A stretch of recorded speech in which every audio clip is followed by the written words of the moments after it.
Record to the. Okay, I'm glad to be here with everyone today. Let me just get this note up here. Yeah, I'm gonna say a prayer first. Om Agyana Timirandasya Gyanam Jana Shalakaya Chakshuram Militam Yena Tasmai Shri Gurave Namaha. So happy to be with you. And I hope this is going to be a good time for you all. So this Thursday is the first day of Kartik. It's also the first full full moon of the autumn season. And it's also the day that we celebrate Krishna's Rasa Leela. Rasa Leela happened on the first day of Kartik when he danced with the gopis. So the first day of Kartik is definitely very, very blessed. And I thought to offer this class a little early so that we can kind of prepare for the month, develop some appreciation for it. And if we do want to observe it in a special way, we can give some thought to that now.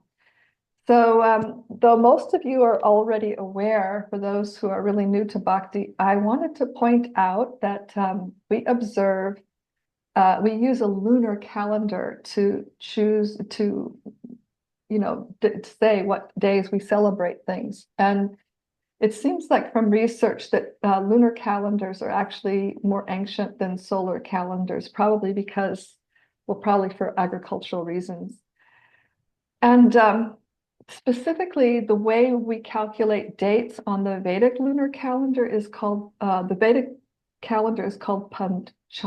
and Panchanga means 5 parts or 5 elements. So the 5 elements of calculating that must be looked at to calculate a date on our lunar calendar are called Vara, the day of the week, Tithi, the phase of the moon, what day it is for the moon, Karana, half a Tithi, Nakshatra, which if anyone does astrology, they'll recognize that. It's the position of the moon in relation to the zodiac, and Yoga, which is a measurement derived from the positions of the sun and the moon. So when we calculate a date, we take in all these elements into account, and they are specific for each location on the earth. So determining our days gets a little complex. And some years ago, devotees developed an automated program that works for this.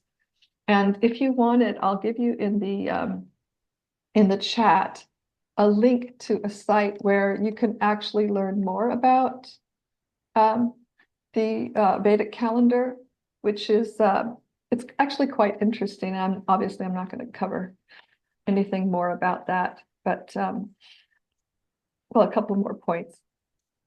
So one thing about the lunar calendar is that therefore the days vary from year to year, and our dates don't match up to a solar calendar, because a lunar calendar has 354 days and a solar calendar has 365. So every 3 years, for us, there's a 13th month, and that month is meant for us to help us align the solar and lunar calendars together. And that 13th month is called Purushottama Masa, and it's considered extremely auspicious. I know a lot of devotees who observe it, but I also know many who don't. But it's observed in a similar way that we observe Kartik, by increasing our hearing and chanting. And we just had Purushottama Mas last year, so it'll be again in the 2026.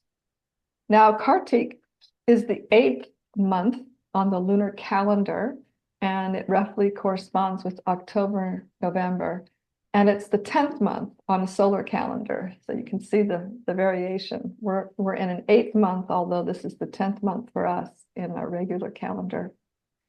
So this year's lunar calendar has Kartik this Thursday, October 17th, and it ends on November 15th. So the observance is from those dates. Now, October 17th is a full moon, and November 15th is a full moon. So it's from one full moon to the next.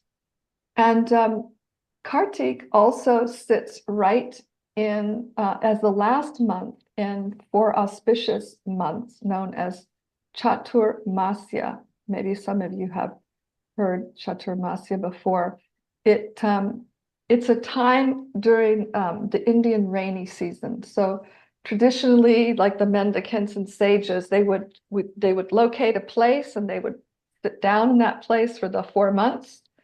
And they'd use that time to increase their spiritual activities as a way of like an annual renewal of their faith and their intentions and focus. And one part of observing Chaturmasya is to avoid certain foods. So in the first month, no leafy greens are taken. In the second, no yogurt is taken. In the third, milk. And the final, which is Kartik, one fasts from urd dal and red lentil. Now, I know it used to be early on that we would pretty much observe that fast for Chaturmasya, but I also know that a lot of people don't anymore. But I thought I'd just bring it to your awareness because it's something that we do sometimes. And so the other thing about Chaturmasya, if you look at one of our calendars, the 4 months of Chaturmasya are like packed full of really auspicious days. So for instance, we have Balaram's appearance in Chaturmasya, Krishna's brother's appearance. We have Krishna's birthday. We have A.C. Bhaktivedanta Swami Prabhupada's appearance day and disappearance day. We have Radha's birthday. So, I mean, we're talking prominent personalities. We have Govardhan Puja, which is the celebration where Krishna lifts Govardhan Hill to protect the residents of Vraja. And as I already said, we have the Rasa Leela, where Krishna dances with the gopis. And there's more, but those are just some main ones, and they're significant. So Chaturmasya is really a time of active spiritual celebration. And Kartik itself is especially known as a stimulus for bhakti. So when something enthuses us or inspires our feelings for Krishna and the practice of bhakti, in Sanskrit, it's known as udipana, or stimulant for spiritual engagement and feeling. And this is what Kartik offers to us. So since we all do well with some regular infusions of inspiration and determination, we can take advantage of the opportunity that this month provides us. Now, I wanted to read, there's a couple of quotes that I'm going to read here. The Padma Purana, which is one of the Vaishnava Puranas, one of the Puranas in Sattva, the mode of Sattva. The Padma Purana and other texts describe Kartik as the best of months, so of all the months of the year. And many say that it's one of the most spiritually potent times of the year. So for us, Kartik is a pretty important month, and we can take an opportunity to intensify our spiritual practices and deepen our relationship with Krishna. In the Hari Bhakti Vilas, Sanatana Goswami, one of our acharyas, one of the 6 Goswamis of Vrindavan, quotes the Padma Purana in his book. And this is the quote: Kartik is the best, the purest of purifiers, and most glorious of all months. Kartik month is particularly dear to Lord Shri Krishna. This month is full of bhakta vatsalya, or pure motherly love. Any vrata or vow, even the smallest, will yield huge results. The effect of performing a Kartik vrata lasts for 100 lifetimes, whereas ordinary vratas last only 1 lifetime.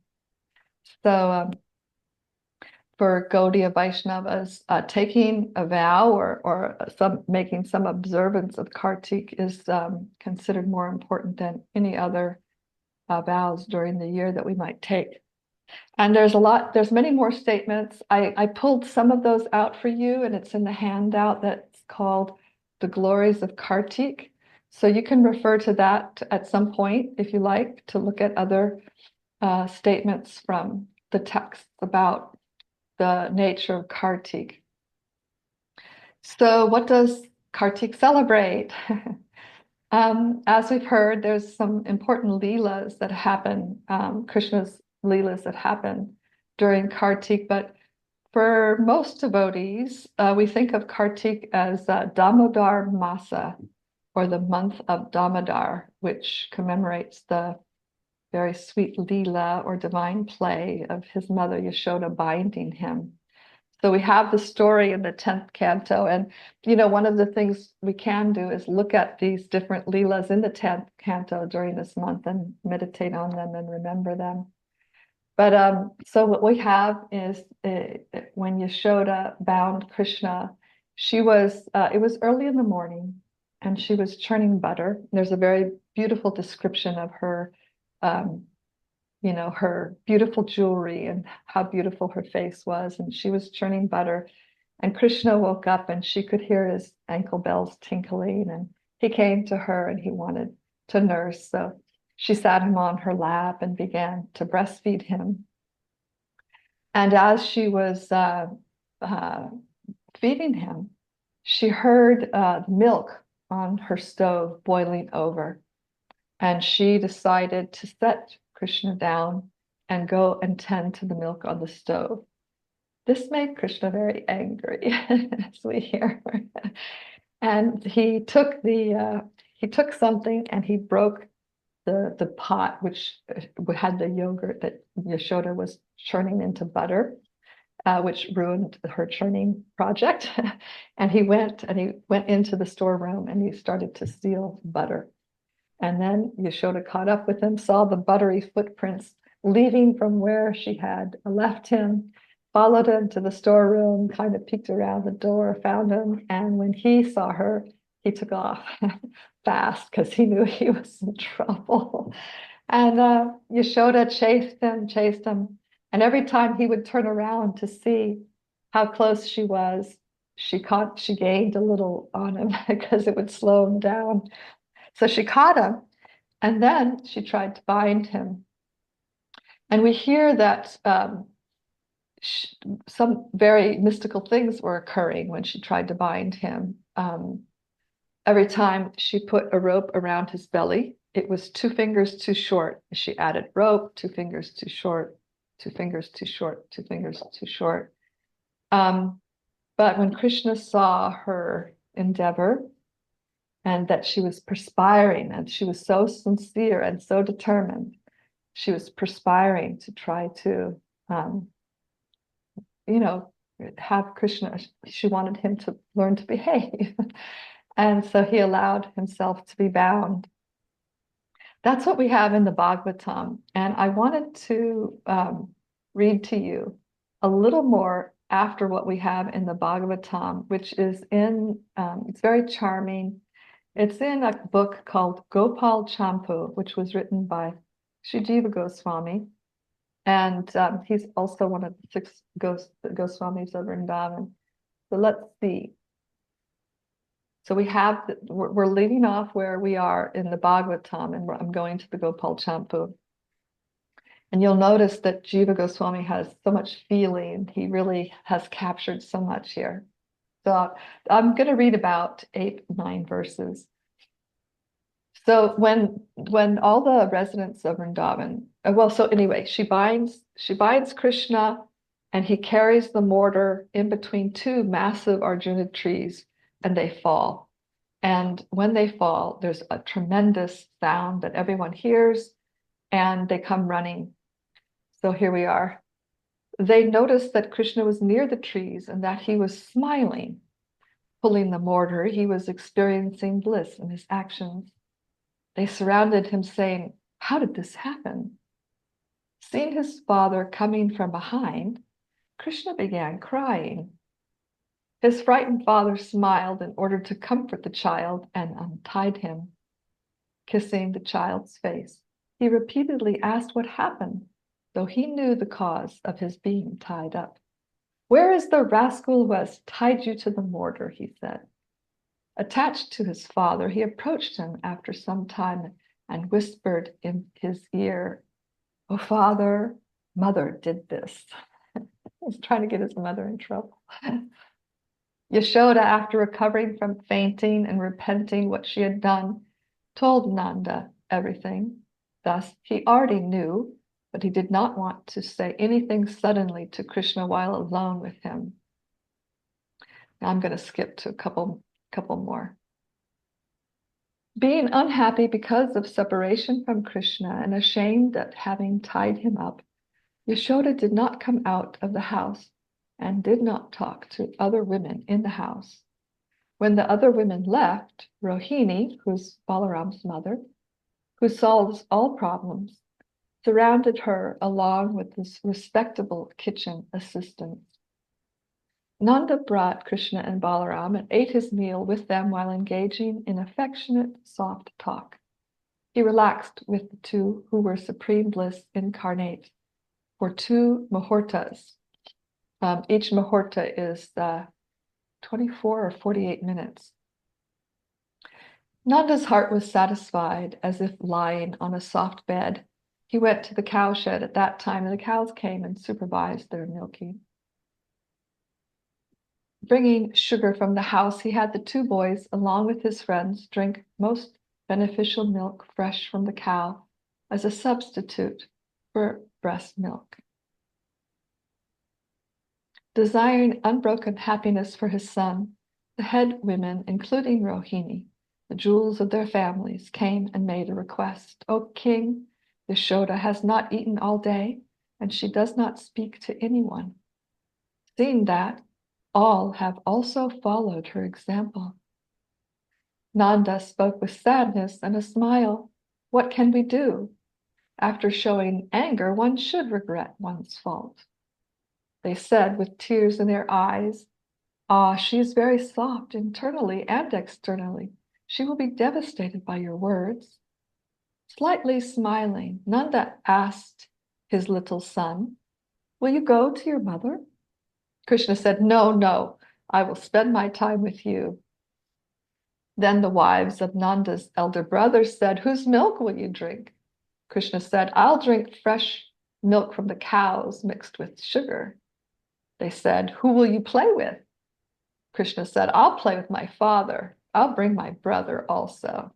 And Nanda said, "Will you not go to your brother's mother?" Angrily, Krishna said with tears in his eyes, "She left me and went away." Seeing Krishna's internal affection for his mother, Nanda raised his hand as if to beat Yashoda in order to reveal Krishna's affection for her. "Oh son, if you agree, I will beat her." Krishna could not tolerate this and blocked Nanda's hand. Krishna immediately became anxious for his mother. With tears in his eyes, he said, "Where is mother? I must go there."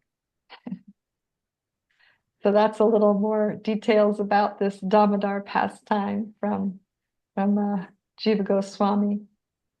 Now, I just want to point out that there's 2 important messages in this Leela. So the first question we can ask is, why did Yashoda put Krishna down to get milk? You wonder, I mean, she's serving Krishna directly. Why would she put him down? Well, she had a dilemma in her service for Krishna, because we can offer direct service Krishna, or we can serve something that's dear to Krishna. So this is an interesting problem. And what she decided was to serve what was dear to Krishna. She had arranged with Nanda to have cows, special cows, milked on grazed on special grasses, and that milk was allocated just for Krishna. So that was the milk that was on the stove, and it was, they didn't have a lot of that milk. It was a special milk. So there's something called Tadiya Seva. Seva, as we know, means service, and Tadiya means something that's dear. So Tadiya Seva is that which is in relation to the Lord, and it's considered that this kind of seva is better than direct seva to Krishna. which is interesting for us because it means if we're not directly in front of Krishna, which, well, we don't see him right now personally, although he's there, that our service to those who are serving Krishna, who are dear to Krishna, or to things that are dear to him, can spiritualize us, and as long as we engage them in the service of the proprietor. So the milk and the yogurt were for Krishna. And this is how Yashoda thought. She decided, I'll serve what's dear to Krishna. And the commentators say she chose rightly here. So then we have, what's the significance of the two fingers too short?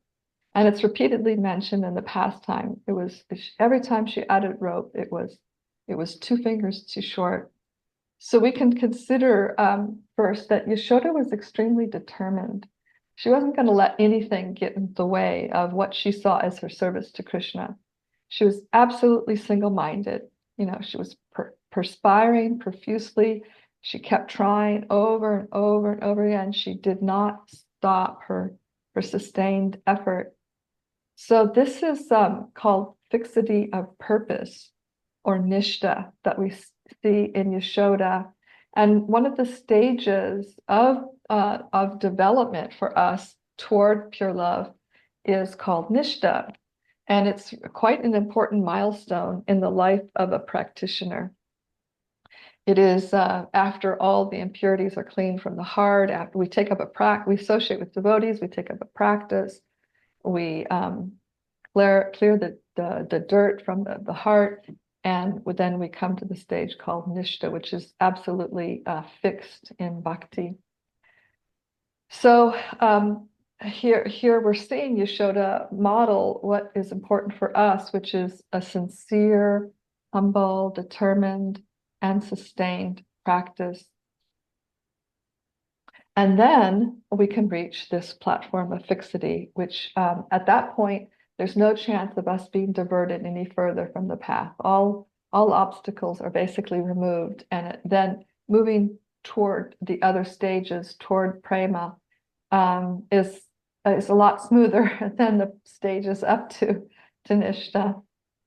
So our fixity of purpose is quite important. Now, when Krishna saw how determined Yashoda was and how tired she had become, his heart felt for her. And at that point, he allowed her to bind him. So the two fingers too short means represent our effort, the effort required in approaching Krishna, and that effort isn't everything. Although we need to exert it, we need to show Krishna our sincerity. But also our success is really based on mercy. So one thing that's not stated in the Bhagavatam, but I thought that I would bring up, because some commentators, they say that Yashoda first tried to tie Krishna up with a hair ribbon, a ribbon from her hair. And after that, she started collecting rope. But after all the rope failed, she picked her hair ribbon back up, and that's what she used to bind Krishna. So obviously, ribbon is a lot more flimsy than rope. But Yashoda's ribbon, or the love that she bound Krishna with, was so strong that Krishna used it to pull down two massive Arjuna trees. So just by the way, Arjuna trees are huge. They grow up to 75 feet tall. So there was two huge Arjuna trees. Krishna's walking, crawling between them, and he pulls them down just with the binding ribbon of Yashoda's love. So this is how we know that the bond of love is absolutely unbreakable. So this image of Krishna bound by the rope or by the ribbon of love of his devotees is what we worship in Kartik. It speaks to the nature of pure love for Krishna, that he becomes controlled by that love. So what in Kartik, we generally sing a song called Damodar Ashtaka. And we're going to talk about that next week at greater length. And we sing that song and we pray to glimpse Krishna as described there by the Muni who wrote the song. Usually we sing it in the morning and at night, but you can just listen to it or sing it in one time of the day. It'd be nice if you thought of one time of the day you could listen to it. And let's see, the Padma Purana says, in the month of Kartik, one should worship Damodar and daily recite the prayer known as Damodar Ashtaka, which has been spoken by the sage Satyavrata Muni, and it attracts Lord Damodar.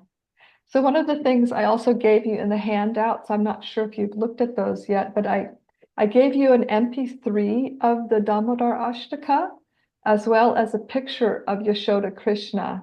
And if you print that picture out, it'll print out as a 5x7. And if you want, you can print that out professionally, or if you have a color printer, and frame it. And with those, you can have your own Kartik observance at home, but we'll talk about how you might use those pretty soon. So a little earlier, I said that Kartik is particularly dear to Krishna. So why is that? Rupa Goswami and other acharyas refer to Srimati Radharani as Kartika Devi. In other words, Radha is the presiding deity of the holy month of Kartik. Therefore, in addition to being Damodar Mas, or the month of Damodar, Kartik is Srimati Radharani's month. And just as Radha's Kund, or pond, is most dear to Krishna, her month is dear to him. And to get an idea of how dear this month is to Krishna, I thought I would read the last verse of the Nectar of Instruction, or Upadeshamrita, which speaks about Radha's pond in Vrindavan. And Rupa Goswami writes, of the many objects of favored delight and of all the lovable damsels of Brajabhumi, Srimati Radharani is certainly the most treasured object of Krishna's love. And in every respect, her divine Kunda is described by great sages as similarly dear to him. Undoubtedly, Radha Kunda is very rarely attained even by the great devotees. Therefore, it is even more difficult for ordinary devotees to attain. If one simply bathes once within those holy waters, one's pure love of Krishna is fully aroused. Now, we also have Sanatana Goswami, another one of the principal acharyas for line. He's hinted at the significance of why Kartik comes before Krishna's month. So in the Bhagavad Gita, in the 10th chapter, 35th verse, Krishna says, of months I am Marga Shirsha, which roughly corresponds to November and December. So in other words, Kartik, which is October, November, is immediately preceding Krishna's month, Marga Shirsha. And symbolically, the progression of months represents how Radha's grace precedes full immersion in Krishna's mercy. So this is a theological expression that emphasizes the necessity of approaching Krishna through the mercy of Srimati Radharani. And yeah, when you think about it, it's like, yeah, Radha does precede Krishna. Just like we have the various names of the divine couple, we have Radha is always mentioned first, like Radha Damodar, Radha Sham Sundar, Radha Gopinath, Radha Madhava, Radha Govinda, like that. So it's understood Radha is the energizing principle of the sweet absolute. She's the embodiment of Krishna's internal Shakti, or power, the power of divine love. And devotional texts explain that Radha controls Krishna's heart. So pleasing her during Kartik, what happens? It guarantees our spiritual progress because it makes Krishna happy. And the other thing that we can consider when we think about Radha's month coming before Krishna is that we know that first there's Bhakti. First there's devotion, and then comes Krishna. He's attracted to love. So from our engagement in bhakti, Krishna comes into our life. And who is Radha? She's Bhakti Devi. She's personified bhakti. Wherever there's bhakti, Krishna follows. Where there's Radha, Krishna follows. He goes after her. He's attracted to bhakti. So this is one way we can speak about the order of the months. And the other way to look at it is that Radha comes to run after Krishna to give him service. So these are some of the ways the acharyas have hinted at the deep theological relationship between Radha and Krishna in their months. Now, one thing we could ask about, an important question we could ask is, how do we get bhakti? Bhakti is a gift, and it only reaches us through devotees of Krishna. How do we hear about Krishna? How do we hear about Radha? Unless some devotee presented the message of Krishna, gave us a book, told us something about it, and we pursued further information, and perhaps taking up a bhakti practice. So it's in their association we hear about Krishna, and we learn how to engage in devotional activities to please him. And because his devotees are dear to him, just like we heard Tadiya Seva, so service to Tadiya, those who are dear to Krishna, service to them is dear to him. So one can purchase Krishna by serving his devotees. There's one verse in the sacred text that says that the root or mula of bhakti is the association of devotees. And even after we achieve love of God, prema, association with Krishna's devotees are essential. It is absolutely essential for our prema to mature and develop even beyond initial stages of love of God. So obviously this speaks to us about the importance of seeking out the association of devotees and serving devotees. So in addition that Krishna is, that this month is dear to Krishna, it's also dear to Srimati Radharani herself. And it's said that her influence is very strong during Kartik. She's very accessible during this month. So devotees believe that Radha's mercy flows abundantly during Kartik. So we generally observe Kartik not only by thinking of Damodar, Yashoda Damodar, but of thinking of Srimati Radharani and how we might please her and her beloved. So the other thing I did mention also that we have other significant events in Krishna's life during Kartik, and I could suggest maybe you could read those during Kartik in the 10th canto or the Krishna book. One of them is the story where the young gopis perform austerities to obtain Krishna as their husband, and Krishna comes when they're taking a bath in the Yamuna and steals their garments. That's one pastime. The other pastime is when Krishna lifted Govardhan Hill to protect the residents from Indra. And another one is the killing of Aristasura, which led to the appearance of Radha's pond and Krishna's pond, Radhakunda and Shamakunda.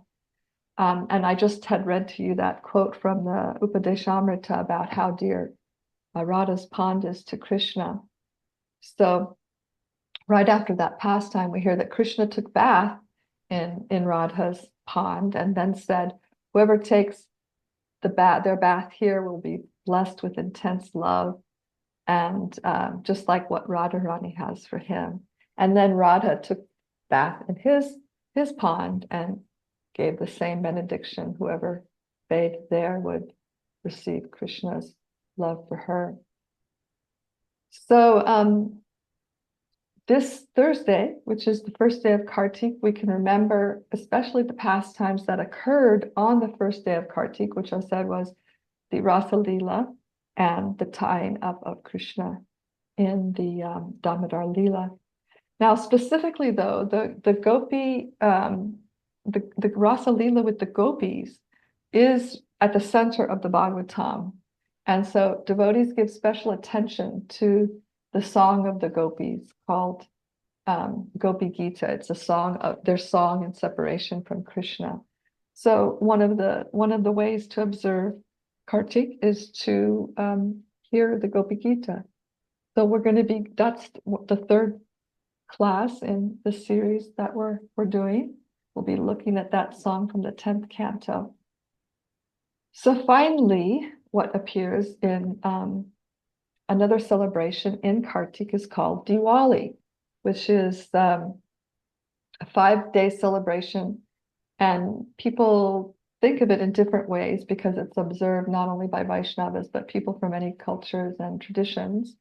But we look at it kind of like it's the day that Ram, Lakshman, Hanuman, and they returned, and Sita returned to Ayodhya after their 14-year exile. So it's kind of like, here's the triumph of good over evil, light over darkness, knowledge over ignorance. And Diwali comes from the Sanskrit Dipali, which means row of lights. So usually the celebration includes like lighting a row of candles or oil lamps outside one's home, sharing sweets and fireworks. And most temples do celebrate Diwali, and it's considered to be something like a New Year celebration. So Diwali is the same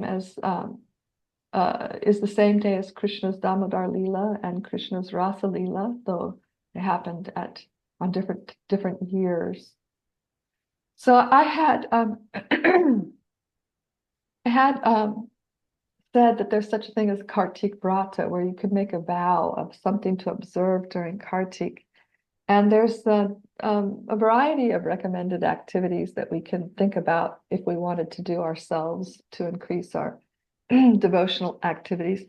Vrata means a vow or resolve or devotion. So Kartik Vrata is, think of something that you can make as an offering to Radha and Krishna to achieve their pleasure. And two other names for Kartik, which kind of like signal that this is a time for making special observation, is another name of Kartik is called Niyama Seva. So as we heard, Seva means service, and Niyama means rules. So it's service to rules, or another way of saying is we should be inspired to dedicate some time to a special service regime, like through prayers or worship or some service. And essentially, it's the same thing as a Kartik Vrata. Now, Radharani herself is known as Ujeshwari, and it means the mistress of Urja Vrata. Urja means wealth or power, and Vrata, as I just said, means vow or resolve. So it's a means to express, Urja Vrata is a means to express devotion. And so Kartik Vrata or Urja Vrata means a Radha Vrata, or resolve to please Srimati Radharani. And just one of the things to think about is how all wealth and strength are manifest in Sri Radha for serving Sri Krishna. She possesses all the power. She's called a competent lover. She is fully capable of satisfying Krishna in all ways. And she uses all of her wealth and power to serve the master of her heart. So let's look at trying to please Srimati Radhika and gain some service for her and service to beloved Krishna. It's said that devotional activities that we perform during Kartik offer 1,000 times more merit than other times of the year. So if you do like to make some kind of an observance for Kartik, there's a lot more benefit than other times, and it brings good results. So here we go. The last 5 days of Kartik, and then we're going to look at how we might observe Kartik, some ideas about how we might observe Kartik. the last 5 days of Kartika are called, they're special days, and they're called Bhishma Panchak. So Panchak means 5, and Bhishma is the person we hear about in Bhagavad Gita. He was a great leader of the Kurus and the grandfather of Arjuna and his 4 brothers, the Pandavas. So, although he was very beloved to Krishna and the Pandavas, he fought on the opposite side for political reasons. But anyway, he was wounded in the battle, and the last 5 days of Kartik, he fasted. So, because he's a significant bhakta, some devotees take on special austerities or fasting following his example. And some people do that because it's said that if you can't do anything during Kartik, but you do something on these last 5 days of Kartik, that they will give the same benefit as the whole month of Kartik.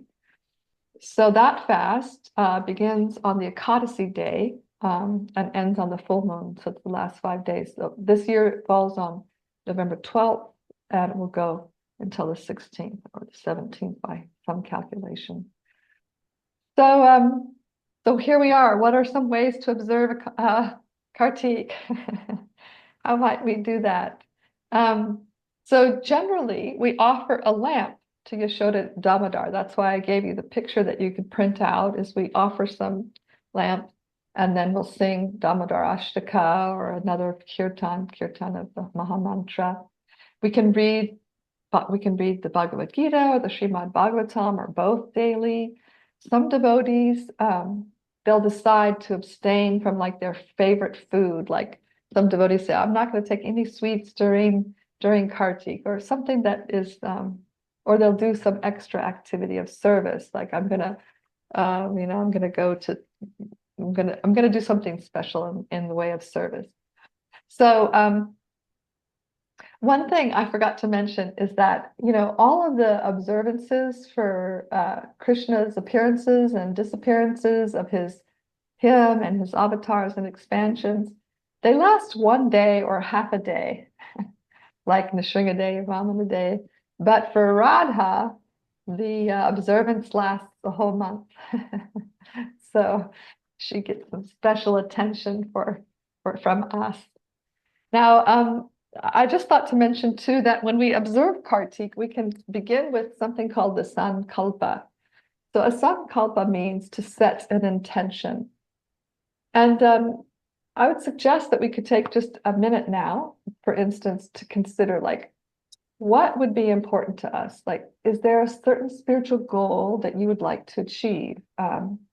Why do you want to observe Kartik? Why do you want to observe Kartik? What is your deepest heart's desire? And we could just take a breath and check in and see, what would be meaningful to set an intention about this month for me personally? What would be significant for me personally?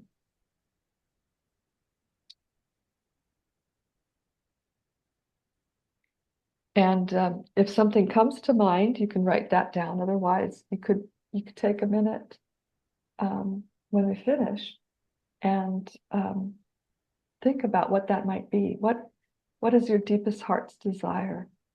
What is the spiritual goal you would like to achieve?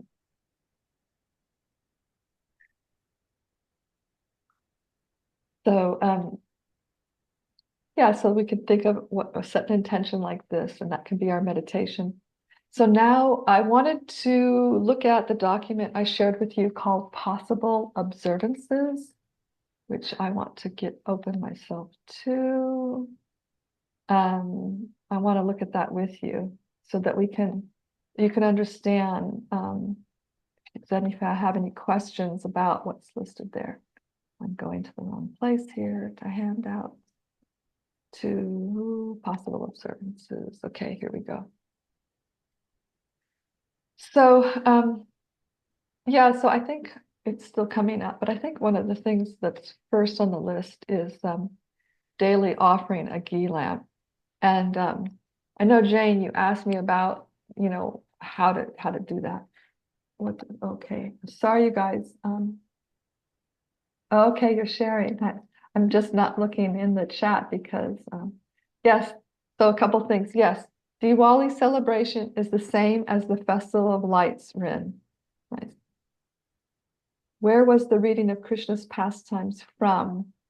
If it was from the one that Sarang says Bhagavatam, no, the more detailed version. Okay, that is from, I'm going to put it's Gopal Champu by Jiva Goswami. It's not an easy book to get a hold of because I find that it's only available in India. But you can get it. Let's see. Further detail. This wasn't. No, it wasn't Jiva Goswami's commentary. It was the Gopal Champa. There you got it, Eliza. Okay, see that now. Oh, beautiful. So you're sharing one ways too. Yes, you could set a sankalpa to benefit your husband, Tisha. Sure. Okay, so back to this possible observance. Let's look at this. So daily offer a candle, how you might do that. Generally, it's done with a ghee wick, which is not necessarily something you have available, although they're not hard to make, honestly. If you do a Google search on YouTube, there's lots of YouTube videos how to make a cotton that's made out of cotton padding. I've developed in the last couple of years a little cheating, which is I take a Q-tip, I cut the bottom of one, then the top of the Q-tip, I dip it in ghee and I use my Q-tip as a light. It goes out pretty quick unless you add a little cotton because they make cheap Q-tips now. But that's another way you can make your own Q-tip by just adding some cotton to the edge of end of a Q-tip and making it and then dipping it and offering it and lighting it. And then you can have, like, I just have a little plastic container with a little sand in it that I stick the Q-tip in to burn, or you could do it with dirt, the same thing. So then a possible observance, you could say the English translation of Damodar Ashtaka. That's something that most devotees do. They'll sing the song or listen to the song and then repeat, say the English out loud. It really helps to enter into the mood of the song and the feeling of the song. And then study the Bhagavatam and Gita every day. You can increase your japa or add a kirtan or bhajan every day. You can go on public sankirtan, give up something, offer your food to Krishna if you don't do that already, or increase the standard of your offerings during Kartik. Now, a lot of these things that I put links to, I'm not suggesting that you have to do something there. I was just thinking, well, just to give you an idea, you could look around. It's not that you have to go to those links. But the idea is like, donate to spread bhakti, donate to spread knowledge of Krishna, donate to impact someone's life spiritually in some way. You can maintain a temple near you or far from you. You can do cow seva. Obviously, Krishna loves cows, and doing some seva for cows is considered really very powerful and auspicious. You can care for devotees, like you could sponsor a Sunday feast, or if you don't have the money to sponsor a whole feast, you can give just some contribution, contribute to devotee care. Then you have these beautiful kirtaniers who are artists, poor artists, offering their seva for free, and you could contribute to them. They're all online. If any of you want to know some of them, I can send you links. And then now I've given you two things that I think would be really nice as well. So one of the observances of Kartik is to do circumambulation of the Holy Land of Vrindavan, and that means to actually do it in Vrindavan. But I thought, since we're not in Vrindavan, we could do something else, which is we could watch this very short video every day of one place in Vrindavan, and that way we could do a virtual prikrama of Vrindavan during Kartik. So I've given you a link to the YouTube playlist for that. I think this was put up by Radhika Ranjana and maybe Satchidananda Swami, I think, if my memory serves me. So you could make a vow, or I'm going to go on a virtual program. These are very short. They're less than 5 minutes or 5 minutes. So it's not a lot, and it's a video, so it's pretty. You could do that. Or you could do a little meditation. Satchidananda Swami, the next one is a meditation. Satchidananda Swami has a playlist of Kartik inspirations, and they're also really short. And you can just listen to one of those every day. So you can do Prikrama thing and sing the Damodar Ashtaka, offer a Gila, and anything else you wanted to add to that. So, my friends, that is what I wanted to share with you today about Kartik and the different observances. And I'd love to hear from you, your thoughts or questions or comments, anything that you would like to share or have. Yeah.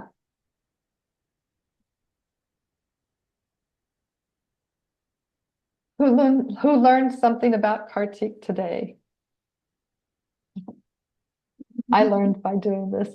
I honestly, I did this because I wanted to observe Kartik in a special way this year, because I don't always. Yeah, you could, Nicole, you can use a tea light candle. Why not? Sure. Perfect. Yeah, so this was really for me. I have to be honest with you, but I'm glad that everyone learned a little something and could take away something for it. So who's thinking about maybe doing something special for Kartik? I am. Yeah, yeah, you can consider. Yeah, Tisha's saying yes. Liza, yeah. What do you think, Rin? Was that yeah, Rin, going to set an intention. Okay. Yeah. And you're such a thoughtful, deeply introspective person. I know that your intention is going to be really beautiful. And you have a lot of hunger for divine love. So yeah.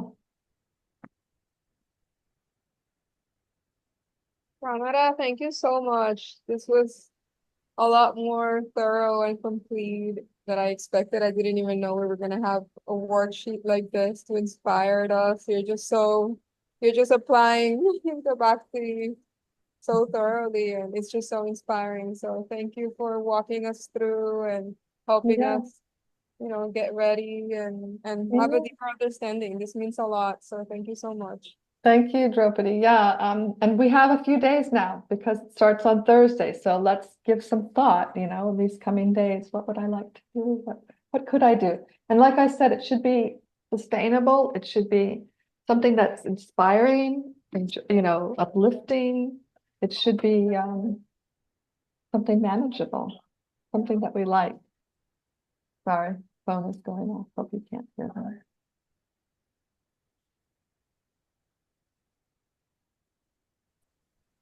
So thank you so much, Renata, for this beautiful and enlightening class and invitation to live a more meaningful Kartik.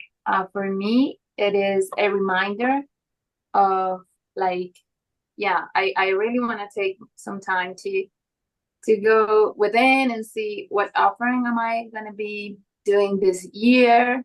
And I love what you say about doing the Vrindavan Parikrama, the virtual, and all the resources that you shared. So I feel very inspired to live a very, how would I say? Yeah, like a very connected Kartik, and I really appreciate that we will be still going through more inspiration during the next weeks. So thank you so much. Hare Krishna. Thank you, Chitraleka. Nice to meet you. Nice to meet you too. Krishna. Thanks, Sydney. Sarang, no comments today? I think I'm going to fall back into routine. We would do the Damodar Ashtakam every morning before I went to school and then before dinner. So I'll do the same thing again this year. And then it'll be away from family this time, but I go back in a week and a half for a few days. So those few days will be really nice. Okay. Yeah. Do you go back for Diwali or something, any of the special days? No, no. I was going to go back to vote early. Okay. To vote So, early. yeah, Okay. yeah, Practical. yeah.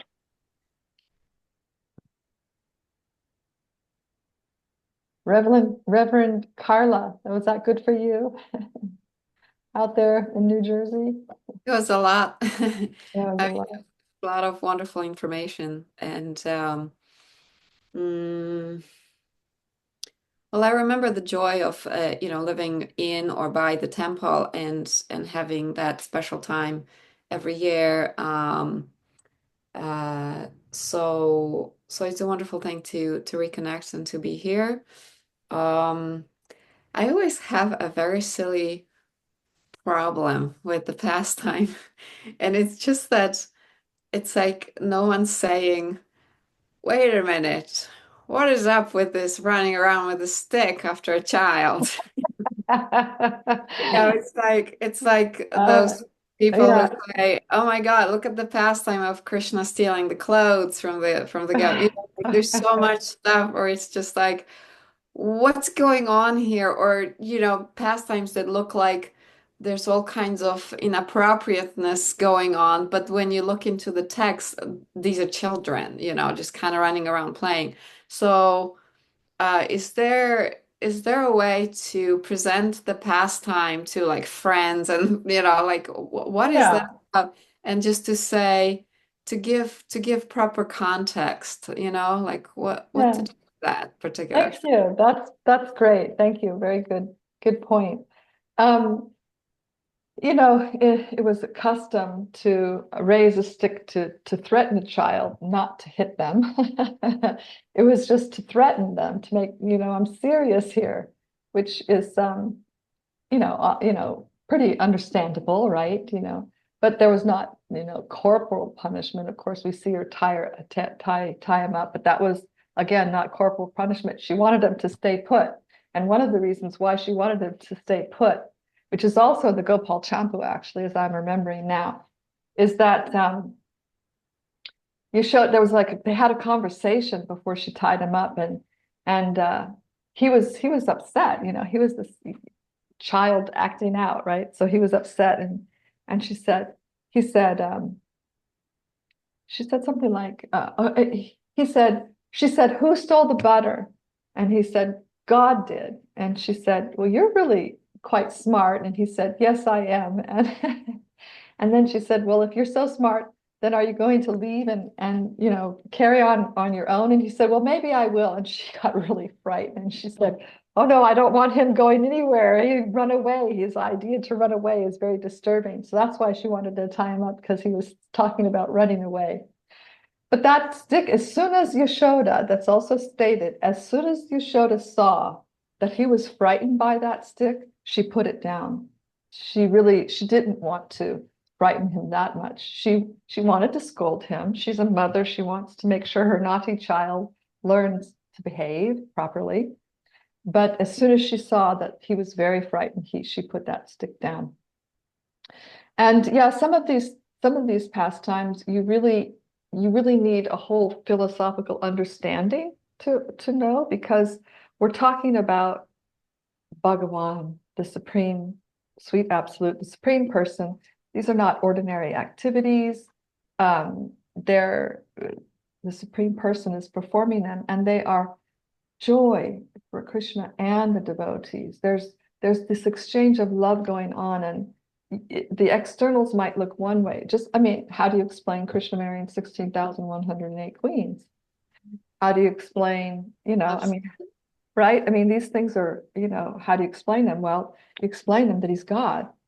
This is Yeah, like a lot of times when I'm having conversations, I always make sure to tell people that everywhere you look through the pastimes, there's double meaning.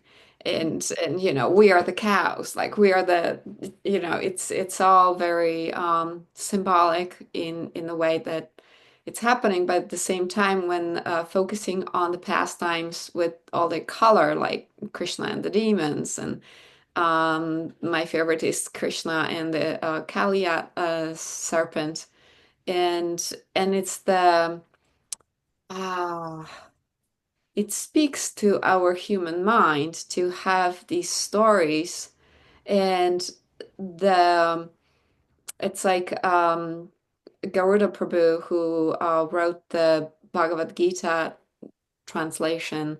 Um, he talks about mm,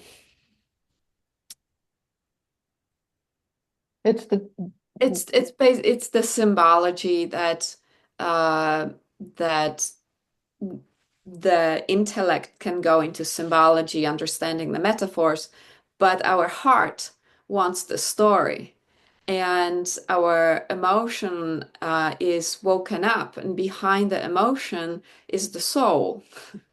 So um, that's the, it's like Jesus spoke in parables because they were engaging for human mind and heart and our human concerns. right, It's so close to life. And right. so this joy, that's where I was going with that, that God is manifest, is not just energy, as a lot of modern spiritual people. I'm not religious, I'm spiritual, so there's a lot of tendency to go, don't come near me with religion, so no ritual, no form. I just want it's all energy because, they were hurt by some kind of church or something and judged. And Krishna, I think there's a lot of redemption of that in Krishna pastimes because they are all very sweet. Hmm. And at the same time, I feel like that I received a lot of these pastimes like this one, sometimes coming through maybe a bit more cultural commentary, like someone talking in their own personal ignorance, talking about, Hmm. like Mother Yashoda with the stick, because she was going to discipline, and it just sounds like it's no big deal to talk about corporal punishment, but in the light of the shadow of ISKCON, that's not a casual conversation, if you know what I Hmm. mean. So Yeah. that's where I feel like there's a lot of need to lighten up um, the the the commentary that might have been kind of taken down vibrationally, if you pardon my new age, you know, um, where Yeah. yeah, Yeah. it just there's some need for redemption of some of that. Yeah, I'm not sure where, who's bringing things down, if you mean outside of the Gaudiya community or something. But yeah, a couple of things I thought of as you were speaking was that, you know, well, first of all, these are not just metaphors. These are actual uh, Leela. This is God's play. This is God's divine play. So we can find a lot of meaning. I pointed out a couple of things in the pastime, two fingers, and Yashoda's endeavor, and how seriously and single focused she was in her endeavor to serve Krishna, and that's required for us too. So we can find meaning, but I really shy away from thinking that these are saying too much about metaphor, because people, I think we should understand clearly that that's like a colonialism to start talking about this tradition and the Leela specifically. Within the tradition, we understand this is God, this is divine Leela. And if you want to make light of it, that's disrespectful to the tradition itself. But that aside, I just wanted to also say that it's very charming when God these when God is human-like, not human, but human-like. He's fully human. He's fully divine. Okay, that's very unique. It's like, why are we interested in Krishna as a baby? Well, we like babies, but we're not going to be interested in babies like we're showing interest in Krishna. I mean, that doesn't make really any sense. We're interested in him as a baby because he's God. That is like, what? God is a baby and God acting out and the mother's love. And well, we can relate to that. I'm a mother. Maybe you're a mother. We know mothers. We know what that the love that's experienced between a mother and a child, and wow, that's playing out for God with God. We can do that with God. That's what's so charming about it, is that this one thing about Vraja is that God's majesty is hidden. It's absolutely hidden in Vraja. We don't see it. It's in the Leela. There's certain Leelas that are majestic. I mean, he's lifting Govardhan Hill as a 7-year-old with his left hand, with the pinky of his left hand. And when Brahma steals his cows and calves, his calves and boyfriends, when he comes back, he manifests as unlimited Narayans and unlimited universes. And so there is majesty in the Leela, but mostly it's hidden. And we just have this sweetness. And we can relate to it. Like, yeah, we know what it means to have a friend. We know what it means to have a lover. We know what it means to have a parent or a child. It's just so endearing. We can relate to God. I don't know how many, it's like we can really relate to God. It's very amazing in the Gaudiya theology. Hello, Brian. Yeah. Isn't it, Carla? Very amazing that we can connect with God on an emotional level like that. Profound. Thank you for that. Yes, thank you for that. Thank you. Okay, so well, I do want to say happy birthday to Jane today. Yes, Nicole. For both. It's an interesting point because he comes to show us possibilities, Nicole. Nicole left. She asked, oh no, there you are. Okay, you switch around. He comes to invite us, right? And to invite us, he shows us something about his nature, the nature of his devotee, the nature of his realm. And this is attractive. So he's meant to attract. But he's also, interestingly enough, he's also experiencing certain things that don't occur in the Paravyom, in the transcendental sky, like being born. In the transcendental sky, he's always a certain age. He's always this youthful, beautiful youth. But when he comes to the earth to manifest his pastimes, to invite to us, he's born. So that enables Yashoda to have certain experience in her relationship with him that she doesn't have in the spiritual world. So there's personal reasons why he comes, and then of course, personal reasons to exchange love with his devotees, reciprocate their love, and to invite us by showing us, letting us see it. It's not just hidden from our view. Otherwise, until we're completely pure, we don't see Krishna. We don't see his pastimes. We don't see what's going on. So he goes, okay, I'm going to come and I'm going to show you. It's right here. Yeah. Is that okay, Nicole?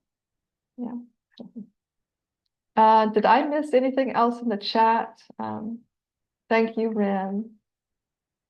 So in the spiritual world, the relationships that we have with Krishna are not the same as, like you said, Yashoda in the spiritual world is not Krishna's mother.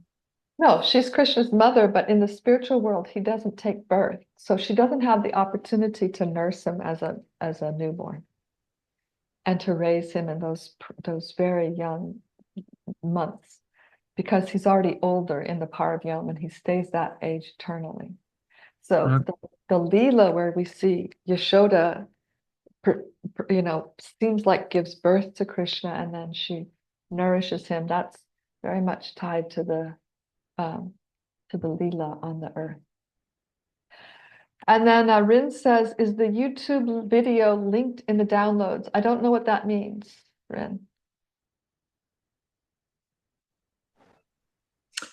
You had said there were to take the virtual tour. Oh, yeah. The 5-minute videos. Yes. It's in the document that's called Possible Observances.